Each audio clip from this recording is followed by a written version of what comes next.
A secret night. Satu here. There's this line I read in an exorcism novel once: one must never negotiate with demons. They tempt and seduce humans with their honeyed words. I still think back on that sometimes. Master, what's wrong? As I stood frozen in shock, Arisa repeated her question. Go back to the ship without me. I have a little business to take care of first. What do you mean? Come on, tell me. Arisa looked pale. Unlike her usually joking expressions, this one was completely serious. Lady Sarah is in danger in the old capital. I'm going to go and help her. The Oracle Priestess. You don't think they're trying to resurrect a demon lord, do you? That was probably taking it too far. We'd destroyed the chaos jar necessary for the ritual, after all, and I'd also confiscated the malice urn I found on the way here. If a demon lord was going to be resurrected, it shouldn't happen for a very long time. For now, they had probably summoned a minion as a first step toward their ultimate goal. No, it should only be a lesser demon. Don't go. What if it does turn out to be a demon lord? The other children seemed convinced, but Arisa was unusually worried. It'll be fine. I'll come back safely, don't worry. I promised I'd make you some tasty kobumaki, remember? Don't jinx yourself, stupid. True enough, it did sound like the kind of line you'd say before going off to your death, but I had no intention of getting myself killed. Uncharacteristically distressed, Arisa clutched my robe so tightly that I thought her delicate fingers might break if I pulled it away. Lady Sarah has been possessed. I have to go help her before things get really bad. Let go of my robe, Arisa. I can't. Do you remember when I mentioned having a bad dream this afternoon? Arisa's voice trembled. I was lying. It was actually about you fighting a giant man with a boar's head. You were wielding a black sword, but the giant used a golden blade to cut you down. Arisa's halting confession was a bit too serious to dismiss out of hand as just a dream. For one thing, she didn't know about my black holy sword. But even if there was a demon lord there, I couldn't just leave Miss Sarah to fend for herself.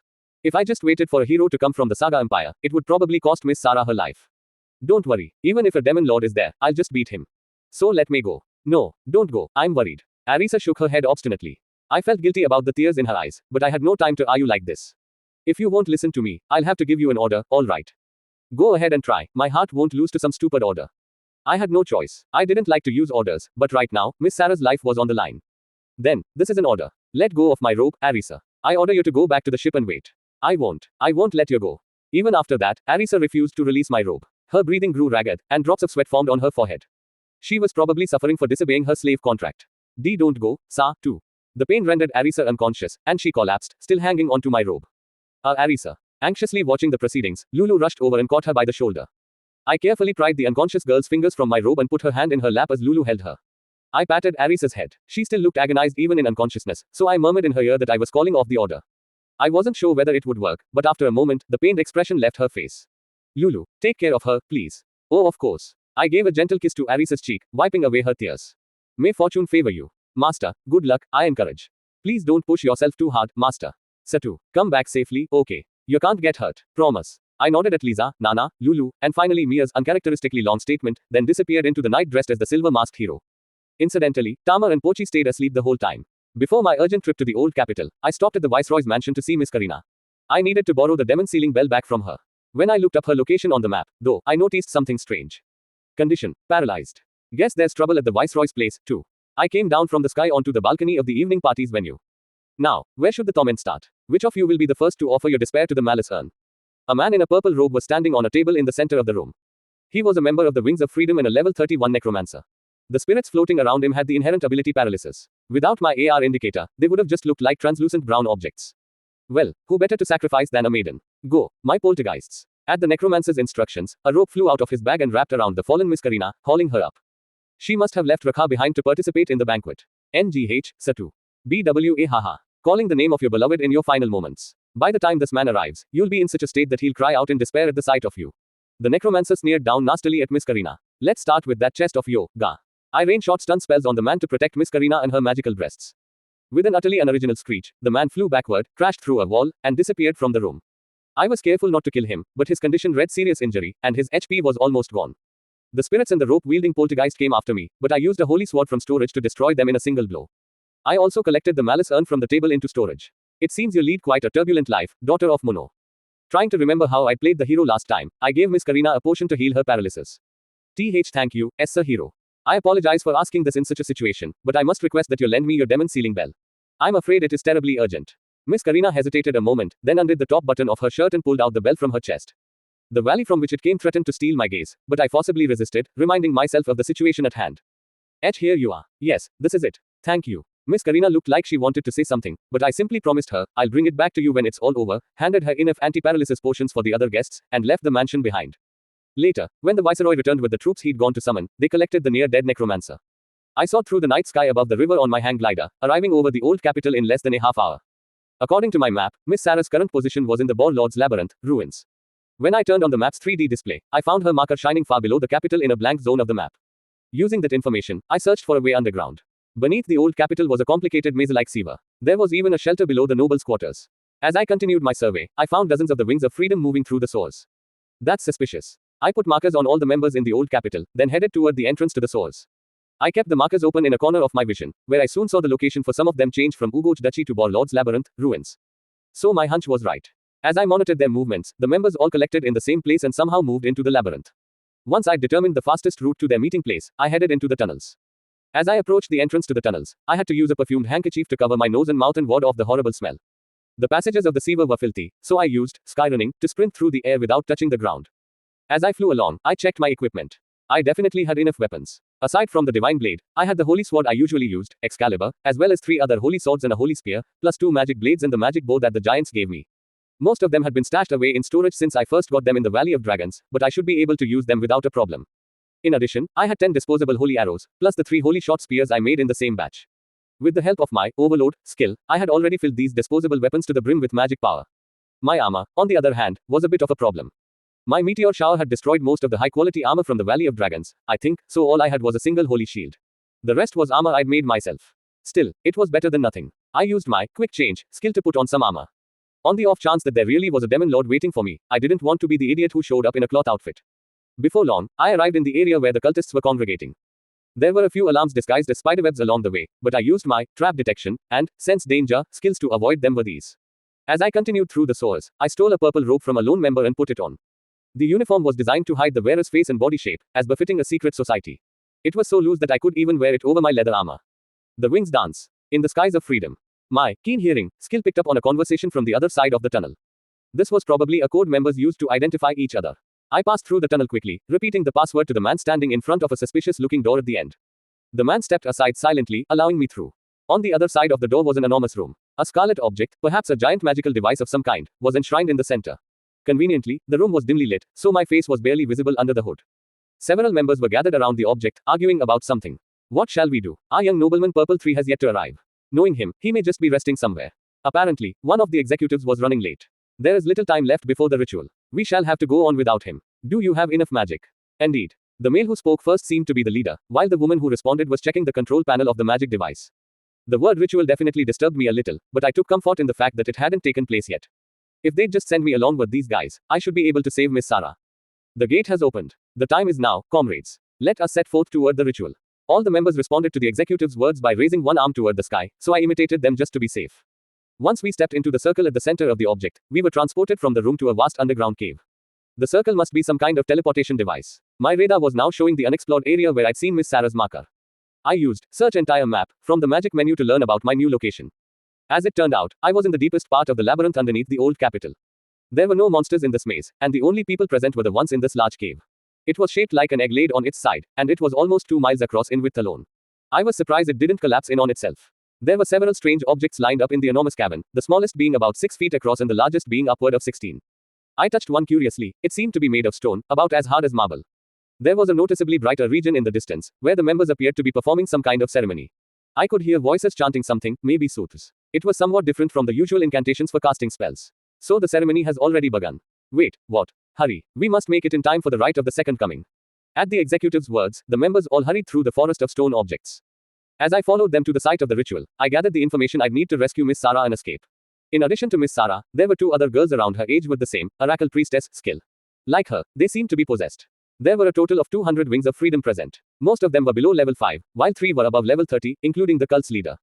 The leader could use gravity magic and space magic. On top of that, I noticed that the 2 high-ranking executives around the same level each possessed a short horn, so I'd have to be careful of those. There were 3 escape routes to the top floor. The northern route seemed like the best way to lose anyone trailing us. By the time I finished my information check, the ritual was right before my eyes. In the shrine where the leader stood was a stone bed, where Miss Sarah was lying unconscious. As for the other 2 captured maidens, the high-level executives had tied their hands and were holding them over Miss Sarah's body. They each held one Oracle Priestess's wrists in one hand and grasped a frightening ceremonial dagger in the other. The pair of young women were stone-faced, probably because of their possessed condition. All 3 of the captured women were entirely exposed, with mysterious purple patterns painted over their skin. I absorbed all this information in a flash. However, before I could determine the best timing for my rescue operation, the ritual proceeded. We offer these pure maidens in prayer for the second coming of the great Lord. The second coming. The members echoed the leader's shout. The executives holding the two oracle priestesses raised their daggers. Immediately, I shot forward like an arrow. There was more than 600 feet of distance between us. A loud crack echoed through the cavern, and I heard cultists shrieking behind me. The recoil from my sudden launch into skyrunning had probably blown a few of them off their feet. As I took my second stride forward, I threw a few pebbles from my pocket. Startled by the commotion, the cult leaders turned toward me. Before I took my third step, the pebbles smashed the ceremonial daggers to pieces. However, this wasn't enough to stop the executives, and the shattered daggers plunged toward the maidens' hearts. Almost there. At that moment, I felt a strange sensation around my body, as if I were running through water. The next thing I knew, I was right on top of the cult executives, kicking the daggers out of their hands. Greater than skill acquired, warp. It seemed potentially useful, but given the urgency of the current situation, I'd have to postpone it for now. The executives still hadn't let go of the priestesses, so I sent each one flying with a strike to the jaw and yanked the young women away. Who dares? That's probably what the man who seemed to be the leader of the cult wanted to say, but before the words could leave his mouth, I fired a barrage of short stuns into his stomach to knock him out. No matter what rare skills he might have, it didn't matter if I beat him before he got the chance to use them. Paying no attention to the leader as he keeled over in a spray of blood, I took a bell out of storage and directed it toward the possessed maidens. It was the demon sealing bell, of course. A clear sound rang out, and two translucent shapes, one red and one blue, were driven out of the two young women. For some reason, there was no effect on Miss Sarah. This chilled me to the bone with an awful sense of dread, but I decided to finish off the ones who'd been exorcised first. Grabbing the blue and red shapes, I flung them far away from the site of the ritual and sent a pair of fire shots after them. If they were lesser demons, that should be enough to disable them. The cult members closed in around us with staffs in hand, so I knocked them out with a shower of short stuns. Unlike their leader, these guys would probably die from a direct hit, so of course I was careful only to graze them. Behind the mob of cultists who were dropping like flies, two demonic figures appeared, the same two I'd just thrown away. So they're not lesser demons. I felt the same intense power from them that I'd sensed from the greater demon I fought in the Seiryu city labyrinth. What a boorish fellow, interrupting our ritual, indeed. Truly a vulgar human, yes. Indeed, had red skin, elk-like horns, and was 13 feet long from head to tail, while, yes, was a little shorter with bluish bronze skin, water buffalo horns, and two sets of wings. The former used space magic, while the latter used gravity magic. Both were level 63. The blue-skinned demon howled, and Miss Sarah appeared in his crossed arms. Was the teleportation magic? Quite so. You must be incredibly foolish to interrupt the rites of my second coming, surely. Miss Sarah showed not an ounce of shame as she addressed me, using the kneeling demon as an armrest. Her eyes flashed open, glimmering purple. That's not right. Miss Sarah's eyes were light green. I rang the demon sealing bell again, trying to banish the creature that had possessed Miss Sarah. This time, I tried putting magic into it to strengthen its effect like Arisa had done in the fight in Gururian City. How unpleasant, surely. But the result was the same. The demon possessing Miss Sarah was barely perturbed. Master, leave this to us, yes. Very well, you will defeat the hero, surely. The blue demon stepped forward, and a rift like a mouth opened up in his shoulder, unleashing a howl. Without waiting for sense danger to warn me, I picked up the two priestesses and leaped backward. The cult leader and two executives lying at my feet were crushed as if by an invisible hammer. There was no way I could have helped them, and I had to at least save the two kidnapped maidens first. To aid in my escape, I allotted some skill points to warp and activated it. Rather impressive reaction speed, indeed. If I ran away, they would probably chase me. With that in mind, I leaped back to put distance between the demons and myself, then created a series of barriers with the wall spell. Earth magic seems plain for a human, indeed. But walls are no use if I can fly over them, yes. The winged, blue-skinned demon poked his head over the wall. As soon as I laid eyes on him, I launched a salvo of magic arrows, short stuns, and fire shots right at his face. It probably wouldn't be enough to defeat him, but it should at least delay him for a moment. Without waiting to see the results of my attack, I grabbed the maidens and escaped with warp. I was a bit worried about damaging the delicate young women by warping too quickly, but they seemed to be fine. There was no change in their HP. Warp used some magical means to move the user like the practical magic spell skyrunning, not a physical technique. Each warp used about 10 points of MP. After using the skill over and over, I reached the northern passage in the blink of an eye. I glanced back at the site of the ritual, but the demons didn't seem to be chasing me. Laying down the unconscious maidens, I used shelter and wall to create a barrier to protect them. This way, they should be safe even if the ceiling caved in. When I returned to the site of the ritual, it had become a sea of blood. You slaughtered them all, weren't they your followers? As my devotees, their greatest desire must have been fertilizing my revival, surely, the creature answered with Miss Sarah's body. The red and blue greater demons stood behind her. You have no intention of leaving that body, then. HMPH. This girl is important to you, surely. The demon smirked and casually laid Miss Sarah's hand on one of her breasts. Would you still say that if I were to cut these breasts, surely? Or how about this beautiful face? He held the dagger in Miss Sarah's other hand to her cheek threateningly. Unfortunately, since the demon sealing bell didn't seem to work on him, my only hope to win her back was through a war of words. I decided to take a shot at betting on his pride. Release Sarah, and fight me yourself. Or are you afraid to take me on without a hostage? If this creature had greater demons as his servants, then he could be only one thing. Demon Lord. BWA haha, you dare to challenge me. Then you must be a hero, surely. Oh, that went surprisingly well. I may have lost once to the hero Shiga Yamato and the Sky Dragons, but only when they worked together. I have no time to waste on mediocre heroes. If you wish to fight me, defeat my subordinates. If you win, then I'll return this girl's body to you as a prize before our battle. I'd gained the Demon Lord's word, though I had no way of knowing if he would keep that promise. If it came down to it, maybe I could get the Holy Woman of Tenin Temple to perform an exorcism.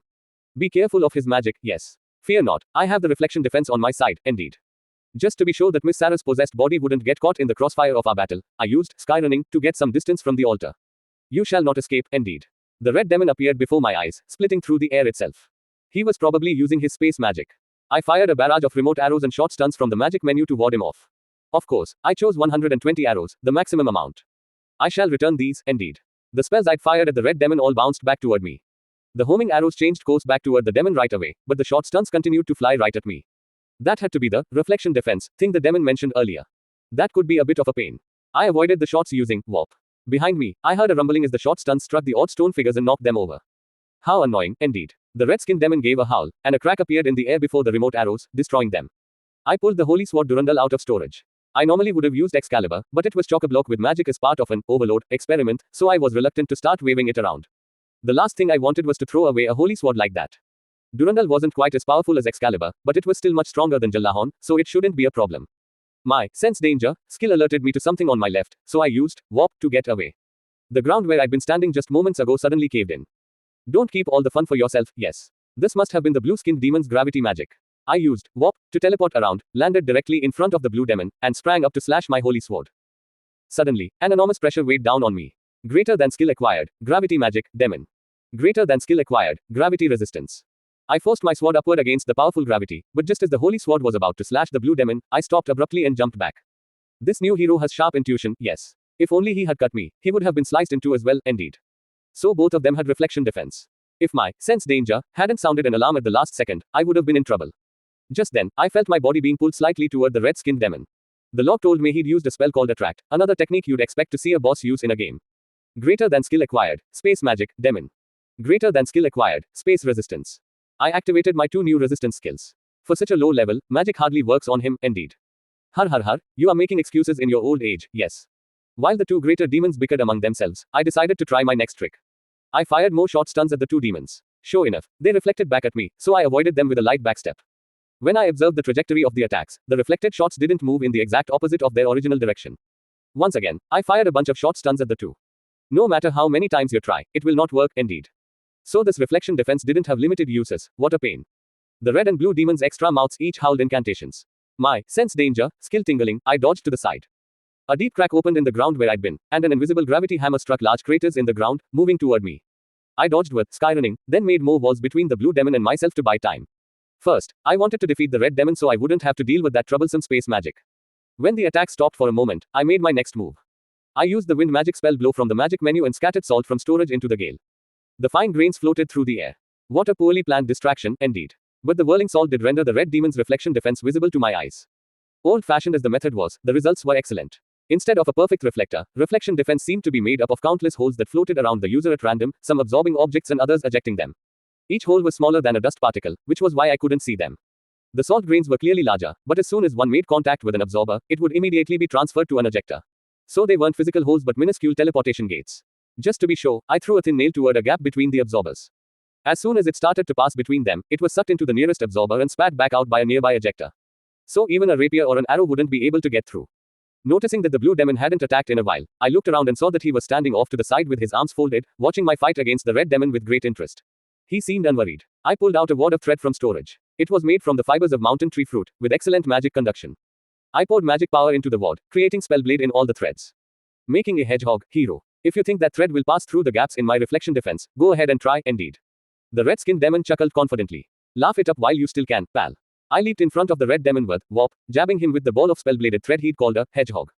A suicide attack, indeed. As soon as the countless bits of thread shot back at me, I used the shield spell that I'd already invoked to block them. The shield broke in an instant, but that was all I needed. Got you. I cancelled the spellblade in the threads but left alone the magic power strengthening them. Next, I grabbed a handful of the thread shooting back at me from the ejectors and gave it a sharp tug to the side. The countless holes filled with the thread went along with it. The confident sneer vanished from the red demon's face and was replaced by an expression of surprise. The free absorbers moved to fill the gap but it was too late for that. A single moment's opening was all I needed. By the time the blue light trails of the holy sword Durandal melted into the darkness, the red demon had already dissolved into black dust and scattered. Greater than skill acquired, light speed attack. Greater than title acquired, Thread Master. That was a surprise, yes. The blue-skinned demon used gravity magic to destroy the reflection defense around his body. He wouldn't be falling for the same trick, I guess. I activated the skill I just acquired. I will show you my secret technique, yes. The mouths on both his shoulders began to howl alarmingly. At the same time, I infused my holy sword with magic. Demons' chants are much faster than humans. The holy sword glowed blue with devastating magic power. But they still take time. I used warp to clear the distance between the blue demon and myself, and before he could finish his chant, I struck with light speed attack. My sword sliced right through with almost no resistance, and the blue-skinned demon turned into black dust and vanished. Well, that was anticlimactic. It was truly impressive how effective holy swords were against demons. As long as I could reach them with the blade, there was hardly even a difference between lesser and greater demons. When I returned to the altar via Skyrunning, the demon lord in Miss Sarah's body was sitting with one knee drawn up on the edge of the stone bed. As I approached, he stood up and applauded me. Wonderfully done, surely. I must apologize for mistaking you for a small-time hero, surely. Standing naked in an imposing stance, the demon lord spoke like a stage actress. I did not expect a lone hero to defeat my courtiers entirely on his own, surely. Miss Sarah's body glowed with a faint purple light. Something feels wrong here. I had to get the demon lord out of her right away. I've upheld my end of the bargain, demon lord. Leave Sarah's body at once. Very well. It is a ruler's duty to reward those who have completed a trial, surely. Good. He was cooperating more than I'd expected. The demon lord cast his arms open, and the purple light covering Miss Sarah's body deepened in color. Hero, I have judged you to be a worthy opponent, surely, he declared, and an intense violet glow burst forth from Sarah's eyes and mouth. What's going on? Black-haired hero, hunting dog of Parian. I know not why you disguise your appearance, but you will entertain me as Yamato did, surely. I will not forgive any disappointment, surely. At the demon lord's words, I touched my hair and realized that my blonde wig was no longer there. I did have spare wigs and masks, but this was hardly the time to worry about that. I have to get him out of her body or. Certainly, once you leave that body, I'll gladly take you on. Then I accept your challenge, surely. I heard a crackling sound. Sarah's back door opened. The head of a boar emerged. No, Satu, can I ask you something? I have enough power now that you have sacrificed my courtiers for me, surely. The boar-headed, purple-skinned demon lord appeared and cast Miss Sarah off like old clothes. His childlike form expanded immediately, growing to 5 times larger than a normal adult. Violet rings of light rippled across his body, turning his skin to a shining gold. Why had I believed a demon lord? Do you think you can change fate? My conversation with Sarah replayed in the back of my mind. As soon as the hairless demon lord started to appear, the flame of Sarah's life was extinguished. How could I promise her I'd save her from a demon lord? A storm of regret raged inside me. However, it lasted only a moment. In real time, it was probably less than a second. My high MND stat quickly restored my mind to its normal state, clearing away the clouds of guilt. Once I was lucid again, something in my memory sparked a glimmer of hope. Resurrection magic. The phrase suddenly came back to me. Sarah had denied it at first, but Tolma had confirmed that resurrection magic existed. And if I remembered right, Sarah hadn't contradicted him. Which meant it was too early to give in to despair. The time of my resurrection has come. Quiver in fear, humans. Today the world takes its first step toward utter destruction, surely. I walked closer to the demon lord during his triumphant speech and shoved him away from Sarah's body with a full power palm strike. Then, I picked up the still warm body and collected it into storage. Including the blood that had spilled onto the ground. In my storage system, things didn't deteriorate over time. It might be possible for the Holy Woman of Tenyin Temple to restore a recently deceased body back to life. There might very well be risks and specific conditions for the use of resurrection magic, as Sarah had hinted at back in Gururian Castle. But there was no point in worrying about that right now. So, pull it together, Satu. For now, all I had to think about was pouring my all into destroying this guy. What are you trying to do, surely? You ought to be coming after me, not recovering a corpse, surely. Ignoring the demon lord's arrogant goading, I prepared for battle. Before the fight started, I checked over the demon lord's information. His name was Golden Boar Lord, and he was a level 120 Orc Demon Lord.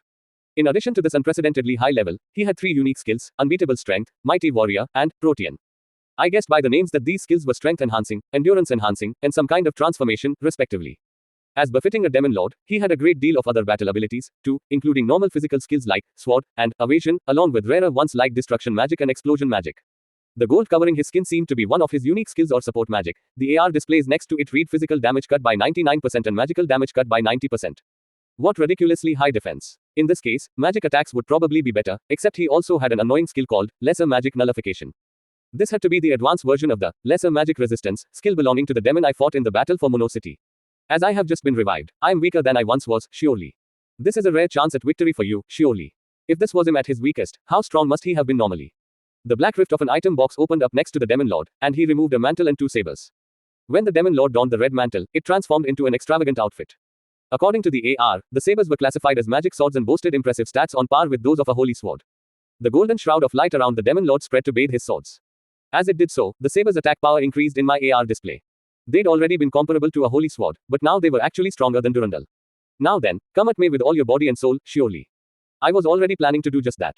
This demon lord would suffer my revenge for Sarah and my own personal rage. Besides, I have no intention of holding back. The demon lord smirked with pleasure at my words. I drew the black sword from storage and glared at the demon lord.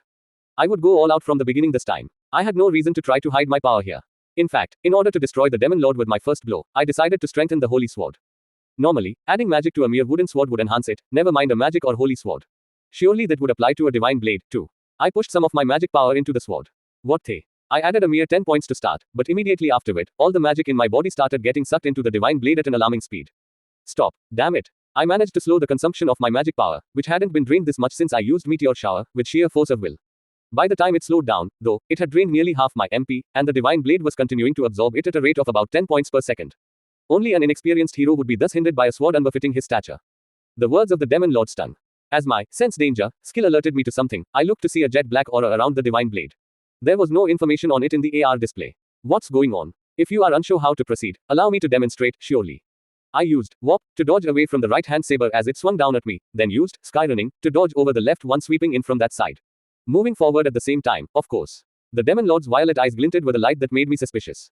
I'll have to finish him off before he can do anything. I slashed the divine blade straight down toward the demon lord's boar-shaped head. Before the sword reached its target, magical shields like the ones Rakha created around Miss Karina sprang up to stop it. Then, crackling like a thin film of ice, the shields shattered into shards of white light. It was probably some very powerful defensive magic, but that meant nothing to a divine blade. Pause. I had no interest in hearing his last words. Before he could finish speaking, I sliced right through the demon lord's head. As soon as the sword made contact with it, the demon lord's face began crumbling away. Only a divine blade could do that. Suddenly, Sense Danger was screaming on my right. I used Skyrunning to escape high into the air. Moments later, a saber cut through where I'd just been with a heavy whoosh. It would be one thing if this were just a dying spasm, but that wasn't the case. I could scarcely believe my eyes as a new head grew from the demon lord's neck. Guess a demon lord wouldn't go down that easily. To think that you would force me to use the effects of Mighty Warrior. The restored demon lord sprang backward, keeping his distance. Strange. Even after the demon lord backed off, my sense danger skill was still sounding strong. At first, I'd been sensing danger from the demon lord, but now I was having a stronger reaction to the divine blade in my hands. What a terrifying sword, surely. It is far stronger than Yamato's sword, Clyome Solis, surely. As I steadied the sword in front of me to point it toward the demon lord, something strange caught my eye. The jet black aura coiled around the sword was writhing like a living creature, reaching from the blade toward my hands. Not good. This was undoubtedly a sign of something very bad. I quickly put the divine blade back in storage. Then I took out Durandal, the sword I'd used against the greater demons, and changed my title back to hero. It certainly wasn't as strong as the demon lord's sabers, but using the divine blade any longer seemed like a worse idea. When I checked my log for any strange status conditions afflicting me, a chill ran down my spine. Greater than skill acquired, instant death resistance. Greater than skill acquired, helmet splitter. So that strange glint in his eyes earlier had been an insta-kill attack. If I didn't have a high level in the evil eye resistance skill, I might have been done for then and there. I quickly activated instant death resistance. I shall take this seriously as well, then, surely. A second purple glimmer covered the demon lord's body. This was the same light I'd seen before. It looked like when Arisa used her unique skills. Judging by my foe's declaration, he had probably used his other two uniques. What happened to that black sword of yours, surely? Noticing that I was holding a different sword, he seemed dubious. Sorry, but I switched it out. You'll have to make do with this holy sword now. The demon lord's lips curled. I see. So it had a limited number of uses, surely. I actually just couldn't use it anymore because I did something stupid, but I didn't really want to explain that to him. Instead, I strengthened the holy sword Durandal with a little bit of magic power, then protected the surface with Sacred Blade, the holy equivalent of Spellblade. This sort of thing was probably necessary if I was going to face off against the demon lords, Saber 3, or whatever. Here goes. First, a diversion. To test whether they would work, I first fired a barrage of my usual combination of remote arrow, short stun, and fire shot at the demon lord. But the three types of magic all disappeared just before touching his golden skin. All that reached him were the last traces of the fire shots. Unfortunately, though not surprisingly, it looked like I wouldn't be able to scratch the demon lord with lesser magic spells. He did have lesser magic nullification, after all. Using the spells as cover, I walked into the demon lord's blind spot and swept my holy sword up at him. Far before my sword reached the demon lord, the same shields that had blocked the divine blade hindered Durandal as well. They broke easily when the holy sword touched them, but slowly but surely. Yes, ever so slowly, they were whittling away at the momentum of my blade. After it had broken through nearly 100 shields and advanced about 18 inches, the holy sword stopped in place. I tried to use more force to push it through, but of course the demon lord wouldn't simply stand by and watch. You shall not reach me with such a weak attack, surely. With a roar, the demon lord slashed down at me. I caught the saber with the holy sword Durandal. Immediately, blue and gold sparks lit up the underground cavern, blinding me for a moment. What a powerful attack. It took all the strength in my legs to bear it. Unable to withstand the pressure, the floor beneath my feet started to cave in with a loud crack. My light intensity adjustment skill quickly restored my vision. As I lost my balance slightly, the Demon Lord aimed another swing with the saber in his left hand. I instantly pulled a holy shield out of storage to block it. However, since the shield wasn't secured to my arm with a belt, the blow launched it across the cavern. As the Demon Lord recovered from his swing, I took that moment to jump back and put some distance between us. Then, I heard a bass heavy boom from the Demon Lord's direction. Take this, surely. Jet black rings began forming around the Demon Lord. They attacked me as if they were independent creatures. I used short stun and homing arrows to try to intercept them, but both spells evaporated when they hit the rings. An anti-magic attack. I threw some stones from storage at the rings, but they fizzled out like water hitting a hot frying pan. So physical attacks wouldn't work, either. This time, I stored away my sword and pulled out a bronze spike infused with sacred blade, then flung it toward one of the rings. With a loud crack like a plate being broken, the jet black ring shattered. In that case, I should be able to fend them off with a holy sword. My sense danger skill suddenly reacted to something. I instantly jumped to the side to avoid some invisible attack. The stone object behind where I'd been was immediately pulverized. How did you avoid my greater destruction magic, surely? So the Demon Lord could use magic without a chant, just like Arisa and I could. He is a Demon Lord, after all. No wonder he's so strong. Even if I counterattack now, the scale shields would just get in the way. If I wanted my attacks to reach him, I'd have to do something about those first. On top of that, if I tried to put distance between us, he would just attack with magic. I had to come up with more ways to deal with his offense. After the last exchange of blows, with a quick glance, I checked the condition of the holy sword, which had lost its sacred blade protection. The blade had a few chips. If I kept using it to block, I might even be down a holy sword. Instead, I decided to hang on to my spare holy swords and holy spear and instead use a magic blade to deal with the sabers.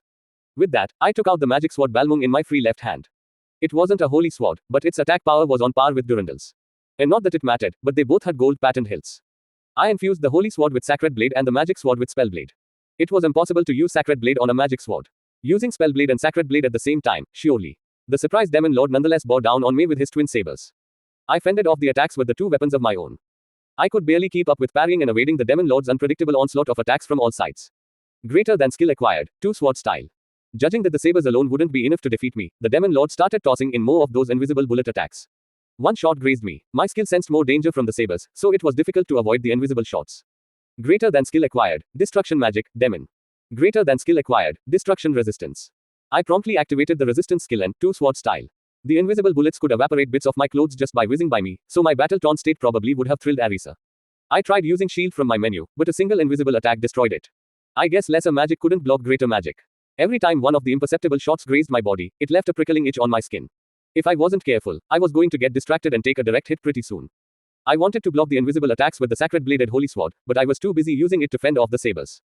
Even with the help of my magic sword, I was barely able to keep parrying.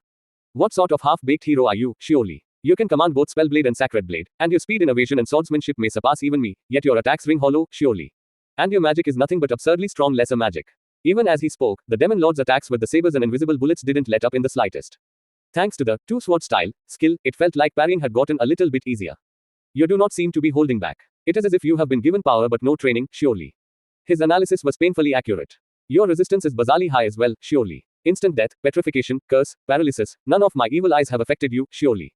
I did see an array of special attacks in my log, from petrification to paralysis, but I had resisted all of them. It is as if I were fighting a god. Well, that's a bit of an overstatement. I'm just a little overleveled with a bunch of defensive skills. Between silently responding to the Demon Lord's words and the itching pain, I lost concentration long enough to bungle a parry. My magic sword Balmung flew across the cavern. As a desperate measure to avoid his follow-through, I fired off the forge spell. I was hoping it would at least cloud his vision for a moment. But the effect turned out to be more powerful than I was expecting. The shields that had warded off my holy sword started burning up like scraps of paper. Inferno. So that's your secret weapon, surely. As the Demon Lord shouted, I heard an enormous roar. There was an immense amount of objects in the area had all been blown clean away. Greater than skill acquired, explosion magic, Demon. Greater than skill acquired, explosion resistance. I wasn't sure what the difference between destruction and explosion was exactly, but for now I was just grateful for the resistance. Frankly, that attack hurt way too much. Where was my pain resistance when I needed it? My HP barely even went down, but the pain, if I was in agony from that, I shuddered to think what a direct hit from one of those sabers would feel like. My self-healing skill quickly fixed the injury, but my already tattered clothes had pretty much dissolved away. I didn't really want to fight naked, so I pulled out some clothes that were easy to move in and equipped them in an instant with my quick change skill. No transformation sequence needed. While I had the chance, I pulled out the magic sword noting to stand in for the one that had been knocked out of my hand, Balmung. Oh, that's right. To prevent any further blunders due to the itch, I used the everyday magic spell anti-itch from the magic menu for the first time. A cooling sensation wrapped around my body, erasing the distracting situation. Magic really is wonderful. As I was appreciating anew the wonders of the supernatural, the Demon Lord emerged from the cloud of dust. HMPH. It seems that was a draw, surely. A draw. It didn't look that way to me. Half the Demon Lord's body was covered in burns. The flames of my Forge spell had broken through his shields somehow. Was he weak to fire? Or maybe it was because Forge was an intermediate magic spell. How about this? Surely. The Demon Lord fired another explosion attack and more of the black rings at the same time. As soon as I heard the roar of the bomb spell, I fired a short stun at the ground for a smoke screen, then used that moment to somersault into the air and skyron over the Demon Lord to get behind him. Below me, I watched the jet black ring shooting past. The dust cloud from my short stun revealed the path of an invisible bullet attack. Looked like the Demon Lord had fired 3 spells at once, not 2. For some reason, I felt like I could see the invisible bullets now even without the dust cloud. Greater than skill acquired, magic vision. Oh dear, that was a handy sounding skill, but I had no time to activate it now. I swooped down to attack the Demon Lord from far above and behind like a bird of prey. As I entered attacking range, I activated Forge again, simultaneously slashing down with the Holy Sword and Magic Sword in my hands. The flames from the Forge spell started burning the shields away. My swords reached the shields before they had burned away completely, but there were few enough left that the swords didn't lose too much momentum before they reached the Demon Lord's body. Tearing through the flames, my swords left blue and red traces in the air as they slashed into the Demon Lord's skin. However, ripples of light spread across the surface of the Demon Lord's golden body, blocking the attack. As he blocked the attack, though, I felt my sword starting to break through some kind of film. It was a strong defense, alright, but it probably wouldn't withstand too many attacks. I hacked away with all my might, trying to break through and hit him. Sneering at my determination, the Demon Lord swung his arm around like a whip and attacked with a saber. It didn't seem like it should be physically possible, but I assumed that it was an effect of his unique skill, Protean, and I parried the attack with both my swords. But it was a trap. Just as I detected that with my sense danger skill, countless white spears ripped out of the Demon Lord's back, straight at me. I quickly took evasive action, but the lances moved too fast for me to dodge them all completely. Several white spears pierced through my body. OWWW. I used my poker face skill to suppress the shriek threatening to escape my lips. Overcoming the searing agony with the help of my pain resistance skill, I broke the spikes over my knee and flung them away. Though I'd mistaken them for white spears at first, they seemed to actually be the transformed ribs of the Demon Lord. The pain was intense for only a moment before it washed away like the tide. There was still a dull throb, but I ignored it. With no intention of letting me alone when the pain briefly immobilized me, the Demon Lord tossed aside his sabers, snatched me up with both hands, and squeezed. His grasp was vise-like, even though his arms were bent in the wrong direction. Theoretically, my higher level should have made me stronger, but I couldn't shake him off. His unique skills must have been enhancing his strength several times over. The Demon Lord squeezed harder. He had to be trying to crush me with his bare hands. NGH, that hurts. My arms were pinned at my sides, so I couldn't use my swords. I put both of them away in storage. Then I called upon my last hope, Forge, at full power. The crimson flames, hot enough to melt even heat-resistant mithril, seared the Demon Lord's body. Of course, since I'd fired it at point-blank range, I didn't get off without a scratch, either. The flames weren't engulfing me directly like they were the Demon Lord, but they were still strong enough to burn up my second set of clothes in an instant. My skin turned red, but thanks to my fire resistance skill, I didn't get any burns. Of course, it was unbearably hot. But I was the winner of this game of chicken, as it turned out. The Demon Lord's hand slackened. Just that moment was enough. I forced the fingers apart and freed myself. I'd lost some feeling in my arms. It would probably take a few seconds before they recovered enough to use a sword normally. I pulled out one of the disposable holy short spears from storage, already overloaded with magical power. Blue light filled the underground cavern. The excess magical power was converting the blue in the magic circuit at the center of the holy spear to holy light. The explosive beam carved straight through the demon's defenses, blowing a huge hole through his abdomen and leaving blue tracks of light in its wake.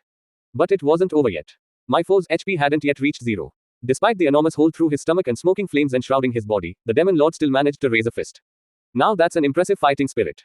I pulled out the Holy Sword Durandal from storage, filled it with magic, and activated Sacred Blade. This ends now. The blazing blue light of the slash was absorbed into the Demon Lord's heart and then it gushed out all at once. The holy glow exploded the upper half of the Demon Lord's body. I took several strides back and retrieved a recovery item from storage. I used an HP recovery potion to restore what little health was missing, then used the magic inside the Holy Sword Excalibur, which I'd been using for an experiment, to fully recover my MP. Finally, I changed clothes and equipped some heavy-duty shoes. Now I was ready for the next battle. Yup, it was too soon to let my guard down. When I had defeated him with the Divine Blade before, he'd still recovered. It would be foolishly optimistic to assume he could revive himself only once. Golden light welled up from the body of the Demon Lord. The third round had begun. When the golden light faded, the Demon Lord's upper body was fully restored. It was like there was no point in trying to beat him at all. At least there was one silver lining: his 2 sabers had flown off to parts unknown when I destroyed his upper body. I had 2 more holy short spears like the one I'd just used, but I couldn't afford to waste them when I didn't know how many times the Demon Lord could be revived. I have not had to use Mighty Warrior twice since I battled Doghead, surely. Wait, who's Doghead? It sounded vaguely familiar, but if he was going to start prattling about some guy the first didn't know, I wished he'd save it for someone who cared. As I grumbled in the back of my mind, I activated the Magic Vision skill I'd just acquired. The hero Yamato only defeated my Mighty Warrior skill by working with the Sky Dragons. Tell me, nameless hero, how do you plan to destroy me without their breath of light, surely? He called me that because my name field is blank, huh? Maybe I should start calling myself Nanashi, the Japanese word for nameless, instead. The Sky Dragons are on vacation right now. In the graveyard folder of my storage, that is. so I would have to fight hard to make up for their absence. The Demon Lord attacked with destruction magic, but I altered its course with a palm strike. Impossible, the Demon Lord exclaimed, but I ignored him. My hand was tingling painfully. Better not touch that magic too much. Instead, I prepared for battle by magically infusing the swords that were back where they belonged, the Holy Sword Durandal and the Magic Sword Nothing. By the way, the full-time hero is also on vacation. He's off with a pretty girl with huge boobs. I cracked a random joke, trying to keep the Demon Lord distracted. If there really were a hero on vacation, I'd like to give him a good smack. The full-time hero, you say? Then what are you, surely? I'm just a part-timer. Normally, I'm just a traveler who likes sightseeing. I gave my body a quick once-over. Thanks to the recovery potion and my self-healing skill, the wounds from the rib spears had healed. They still hurt, but not enough that I couldn't fight. My guess was that I wasn't going to have time to heal anymore for a while. He used destruction magic again, but his aim was easy to read. If you really want to hit me, try using ranged magic. As if the boar had read my thoughts, a ranged area of effect spell came flying at me. I crossed my magic sword and holy sword to parry the attack, then jumped backward to cancel out its power. But that wasn't all. The Demon Lord followed up with a breath attack, and I kicked off the ground to evade it in midair. At this distance, my swords couldn't reach. The grey breath attack kept chasing me, so I used skyrunning to get some distance. I stored away both swords and swapped them out for the magic bow. Just as I was passing directly over the Demon Lord, I aimed the bow at him and fired an arrow. It was a magically enhanced holy arrow, of course. The blue light shot straight through the breath attack and pierced through his mouth into his stomach. I landed behind the Demon Lord, turned at the hip, and shot 3 holy arrows at him as the golden glow of resurrection began to engulf his body. But the bolts passed right through the golden glow. He's invincible while resurrecting. Enough with the game mechanics. I was just going to have to keep this up until he ran out of lives. To think you would throw away even more holy weapons. I had no motivation to listen to whatever the resurrected boar was trying to say. Before he finished recovering, I surrounded him with walls and fired 3 more holy arrows while he was unable to dodge, felling him again. But of course, the golden light appeared and revived him once more. Impossible, my forbidden technique. I continued ignoring him and focused on reducing his remaining lives. Another 3 holy arrows settled round 5. However, those were my last ones. With no further use for it, I put the magic bow in storage and created more walls around the resurrecting Demon Lord. How can you use the divine gift of a holy sword so Karel? I flung 2 holy short spears overloaded with magic at him, cutting off his latest complaint. This time, I tried destroying his head and heart at the same time, but he still started reviving again. At this rate, I'd have to mince him and incinerate the pieces or something. I switched back to the holy sword Durandal and invoked Sacred Blade on it. Where did you get so many magic weep? I made them myself. Answering silently, I burned up the boss defense with Forge, then used the light speed attack skill with Durandal to slice him in half. Before the halves could hit the floor, I brought the blade back around to bisect those 2. As his hand reached toward me in the throes of death, I stabbed through it, only to meet the bone in his arm flying at me like a bolt from a crossbow. I gave up on attacking further and flipped out of the way like an acrobat. These attacks were getting more ridiculous by the minute. Watching the golden light washing over the Demon Lord yet again, I took out the magic sword Nothing and invoked Spellblade. What's wrong, hero? You have no way of destroying this immortal body, surely. The moment the resurrection finished, the Demon Lord fired wide-range explosion magic at me. My light speed attack cut deeply but failed to bring him down completely. The boar reached into the wound and pulled out 2 ribs. Then he gave a short howl, and black flames wreathed the bones. Taste the wrath of my black flame bone swords, surely. Let us begin the dance of death. My opponent attacked with a sword in each hand, but the bone swords were brittle compared to the sabers. When our blades met, the black flames scalded my hands a little, but that was all. Who in the world are you, surely? How can you be unharmed by the black flames of destruction, which burn even dragons to cinders? Because my level's so high, maybe. No, maybe it was because my destruction resistance skill was maxed out. Besides, I was harmed a little. I just recovered really fast. Still, self-healing, used magic power, and I wanted to avoid injuries as much as possible. I didn't like pain anyway. If you are not hurt now, I will attack until you are, surely. Since the black flame bone swords endlessly regenerated every time they were destroyed, the damage to my holy sword Durandal and magic sword Nothing was reaching worrisome levels. I used Forge as a distraction to get a bit of distance so I could switch weapons. This time, I chose the holy sword Gallatin. According to the detailed description, it was a sister sword to Excalibur. In my other hand, I equipped the holy spear Longinus. It was difficult to use with one hand, but Jalahorn probably wouldn't be a match for the black flame bone swords. I strengthened the holy sword and spear with magic, then wrapped them in Sacred Blade. This combination was 3 times stronger than the last. This should whittle him down. Let's go, Demon Lord. I challenged the nameless hero. When I gave a shout to motivate myself, the Demon Lord responded with a line straight out of an epic fantasy. After that, I defeated the Demon Lord 5 more times, but he had still more lives to spare. As he was going through yet another revival sequence, I assessed the situation. My holy sword Gallatin and holy spear Longinus were wearing down, so I should probably replace them soon. Over the course of the past few fights, I'd learned a skill called Triple Helix Spear Attack, which made for an even more powerful finisher than Light Speed Attack. But even that wasn't enough to destroy the Demon Lord completely. I was stuck in an endless loop. Of course, it might be possible to defeat him if I took certain risks. If this was some desert wasteland, I could probably beat him down easily with Meteor Shower, but we were underneath the old capital. If I used Meteor Shower here, the city above us would be destroyed. Then I'd be the one flaunting a great Demon Lord title. On the other hand, if I didn't mind risking losing the Holy Sword Excalibur forever and making the whole labyrinth cave in, I could probably do it with the overloaded Holy Sword Excalibur. With the divine blade, I risked getting swallowed in that mysterious black aura, but at least then I'd be the only casualty. If possible, I wanted to avoid using any of these three solutions. If I had only an intermediate or advanced attack spell stronger than Forge, I could defeat this thing so easily. And I should have mass-produced more overloaded holy arrows.